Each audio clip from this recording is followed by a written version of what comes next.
L'instant sport du suspense, toujours dans la course au titre de champion du monde de Formule 1. C'était le cas hier encore en Turquie. Pour la 4e fois seulement de la saison, ni Max Verstappen ni Lewis Hamilton n'ont franchi la ligne en premier, Grégoire Perroux. Et non, c'est Valtteri Bottas, l'éternel numéro 2, constamment dans l'ombre de son coéquipier Lewis Hamilton, qui pour une fois s'est mis en lumière sur la plus haute marche du podium. Et le Finlandais peut indirectement remercier son coéquipier, plus rapide en qualification, mais rétrogradé sur la ligne de départ suite à un changement de moteur. Mais hier, presque tout s'est joué sur un paramètre difficilement maîtrisable, la météo. Notre consultant en Formule 1, Luc Domingo. Quand il pleut en Formule 1, bien entendu, c'est toujours des courses à suspense, d'autant plus que Lewis Hamilton partait seulement 11e et qu'il allait devoir remonter le peloton pour marquer le maximum de points. Donc, toutes les conditions étaient réunies pour avoir une belle course, et on a eu une belle course parce que les pilotes ne savaient pas très bien s'ils devaient changer de pneus, rester en pneus pluie, passer en slick.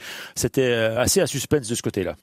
Résultat, Hamilton termine 5e, Verstappen lui 2e, ce qui lui permet de repasser en tête du classement. Il y a 6 points d'écart en faveur de Max Verstappen, mais 6 points d'écart alors qu'il reste 6 courses à disputer. C'est 1 point par course, alors qu'une victoire en rapporte 25. Donc c'est dire qu'ils sont quasiment, on peut le dire, à égalité, ces deux-là, avec 6 grands prix qui restent. Apparemment 2 circuits qui seraient plutôt favorables aux Mercedes, 2 autres plutôt favorables au Red Bull, et 2 circuits totalement inconnus. Donc c'est vraiment difficile de prédire ce qui va se passer en cette fin de saison. Et un petit indice peut-être pour cette fin de saison à suspense, la Mercedes d'Hamilton semble gagner du terrain sur la Red Bull de Verstappen. Le championnat est donc peut-être entre les mains des mécaniciens plutôt que dans les bras de 2 remarquables pilotes. L'instant sport signé Grégoire Perroux.